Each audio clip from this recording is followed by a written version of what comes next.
yang sudah saya sampaikan kemarin, ya, janji kami, janji DPR tentu bersama dengan pemerintah dan teman-teman di penyelenggara pemilu, rencana rapat dengar pendapat yang isinya rapat konsultasi tentang PKPU, revisi PKPU nomor 8 itu yang kita akan gelar besok, itu saya minta dimajukan pada pagi ini, saat ini jam 10.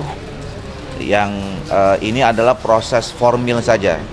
Secara material tentu semua publik rakyat Indonesia sudah tahu sebetulnya, karena itu sudah dipublish sejak 2 hari yang lalu, dan tadi malam juga kami dalam konseling juga direview ulang, dan teman-teman media juga meliput, ya. Tadi malam juga secara material kita sudah sepakat bahwa revisi PKPU nomor 8 itu rujukannya, alas hukumnya adalah berdasarkan putusan Mahkamah Konstitusi, bulat-bulat, strict, tidak ada yang dikurangi, tidak ada yang ditambahi.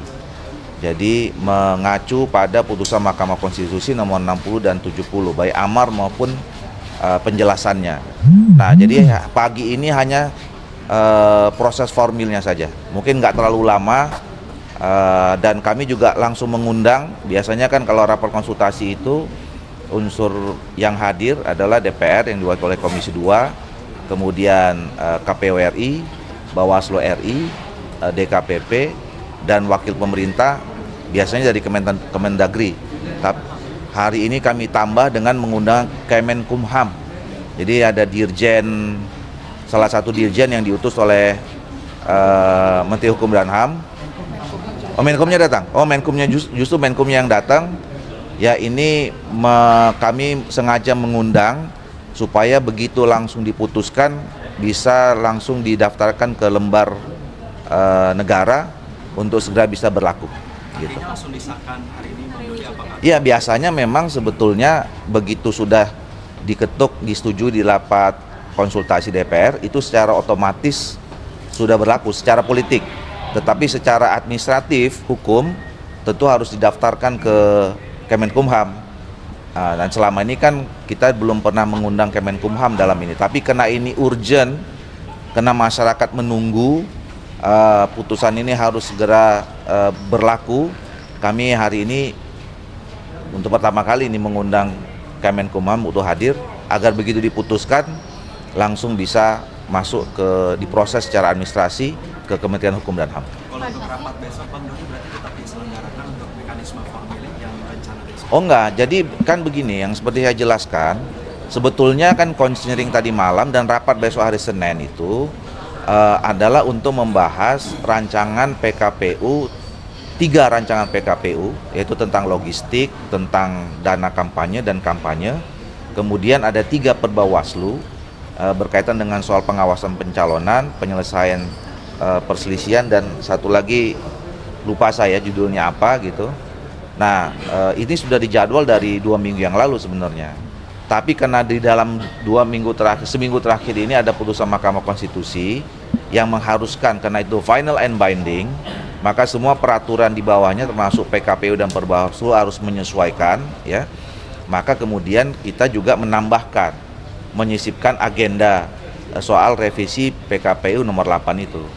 Jadi hari ini khusus kita akan membahas revisi PKPU nomor 8 dan langsung juga penyesuaian Perbawaslu terhadap pengawasan pencalonan. Jadi ada 2 yang hari ini diputuskan, ya. Jadi revisi PKPU nomor 8 dan Perbawaslu yang berkaitan dengan soal pengawasan pencalonan, yang itu semuanya rujukannya adalah putusan Mahkamah Konstitusi 60 dan 70.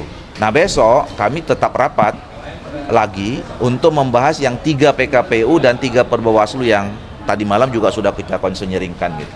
Oke? Pak Dodi, kalau dilihat dari revisi PKPU yang ada itu Pak, itu semuanya udah mengakomodir putusan MK belum Pak? Sudah.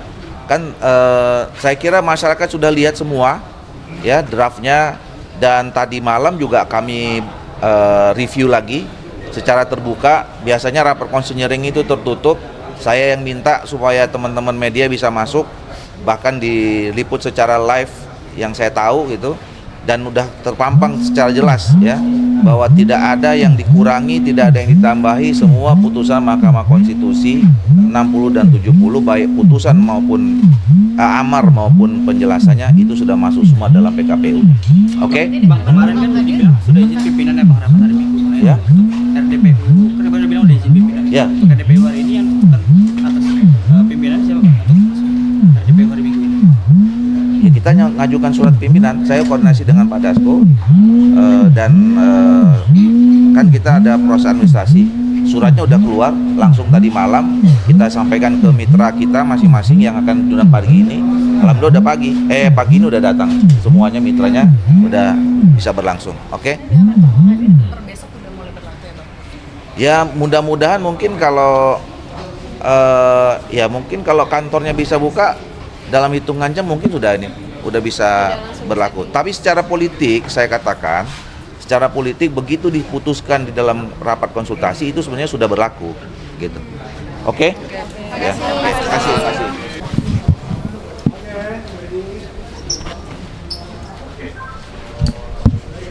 Sampai nanya langsung Langsung aja Pak. ya. Langsung Pak. Ya, alhamdulillah barusan tidak lebih dari lebih kurangnya setengah jam kita sudah menyepakati semua unsur rapat yang kita undang menyetujui ya. DPR yang diwakili oleh seluruh pimpinan dan anggota Komisi 2, kemudian pemerintah diwakili oleh Menteri Hukum dan HAM. Memang sengaja kita undang ya, ini baru pertama kali kita mengundang Menteri Hukum dan HAM dalam pembahasan peraturan KPU dan peraturan Bawaslu untuk memastikan ya bahwa setelah secara politik diputuskan dalam rapat konsultasi ini, tadi komitmen Pak Menteri Hukum dan HAM mengatakan bahwa ini segera langsung diproses ya untuk diundangkan ya, diharmonisasi dan diundangkan. Mudah-mudahan bisa hari ini selesai. Kita berharap bisa hari ini selesai. Tidak kemudian dari Kementerian Dalam Negeri juga seperti itu, KPU yang membuat draft juga seperti itu, Bawaslu dan DKPP semuanya setuju ya. Jadi saya menegaskan kembali ya, kami sudah memenuhi janji kami.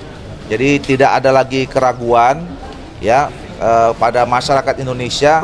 Sekarang kita sudah punya peraturan yang lengkap dari peraturan prinsip undang-undang, di mana yang terakhir itu berdasarkan putusan Mahkamah Konstitusi nomor 60 dan 70, dan juga sudah diikuti oleh peraturan yang lebih teknis, peraturan KPU tentang pencalonan ya kepala daerah.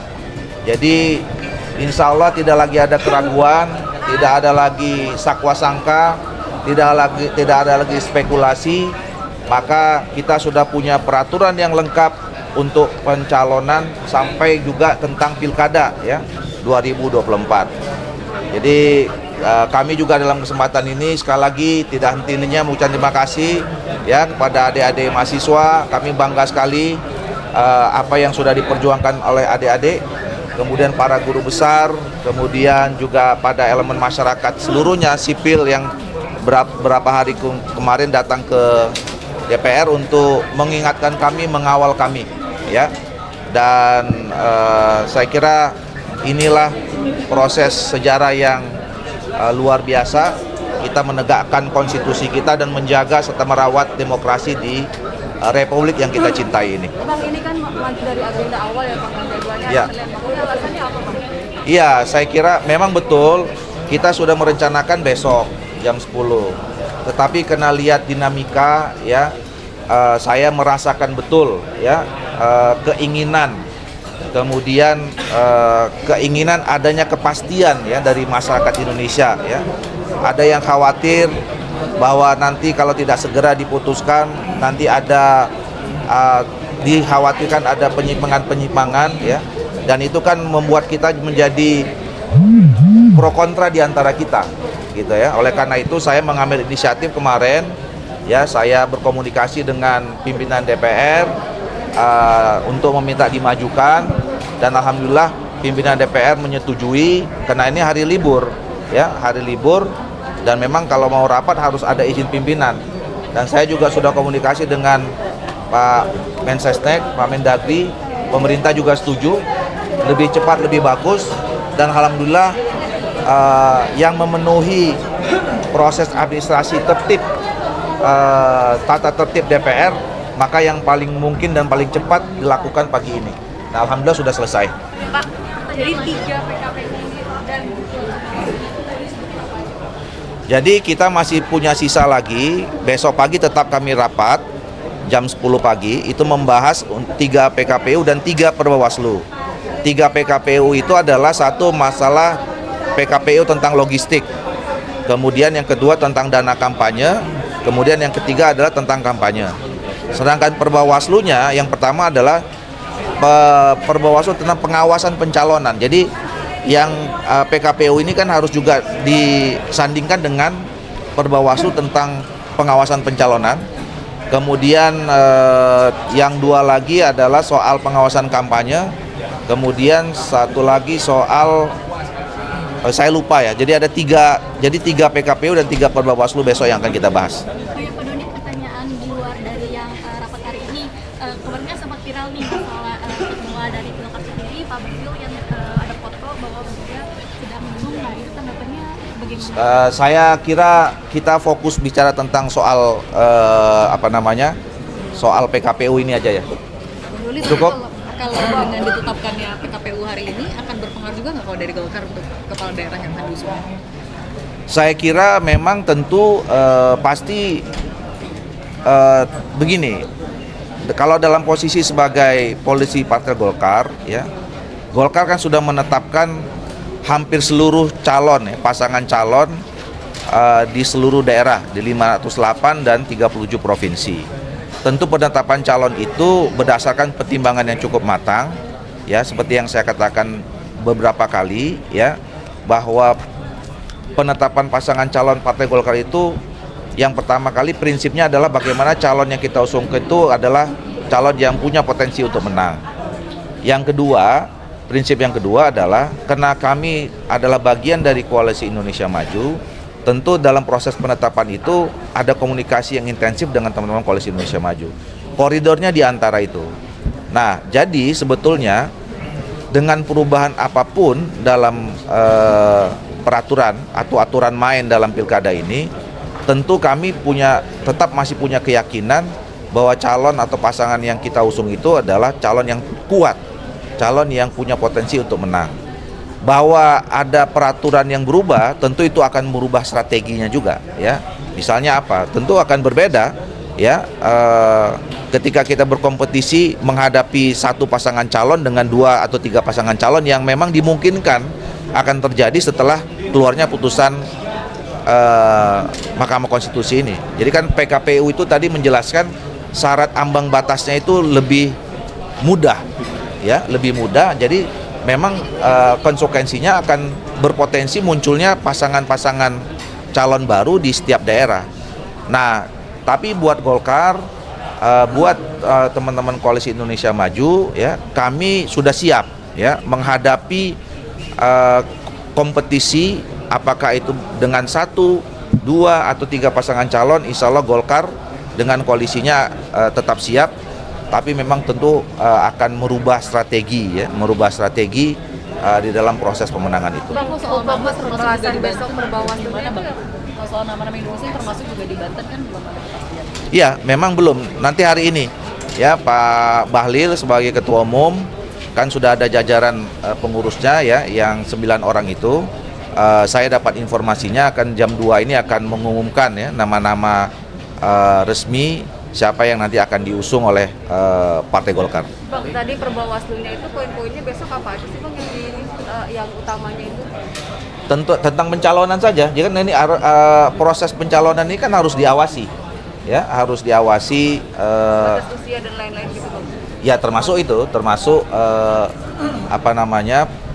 bagaimana KPU nanti mengimplementasikan dari peraturan KPU itu, ya, baik yang berdasarkan putusan Mahkamah Konstitusi yang terakhir maupun yang pasal-pasal yang sebelumnya, gitu. Dan kemudian nanti bagaimana supaya proses pencalonan ini tidak ada masalah, tentu harus diawasi dan itu tugasnya Bawaslu. Itu yang nanti diatur dalam Perbawaslunya. Mungkin nggak sih ketika Kim nanti Golkar mengikuti arah Kim untuk Banten lalu Bu Ayrin akan maju sendiri, itu seberapa mungkin seperti itu?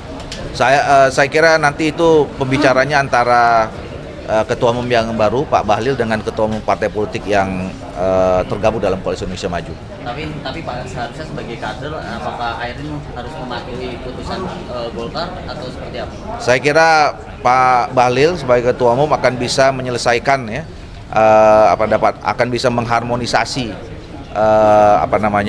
putusan-keputusan yang terlibat dengan pencalonan termasuk Ibu Airin dan daerah-daerah yang lain.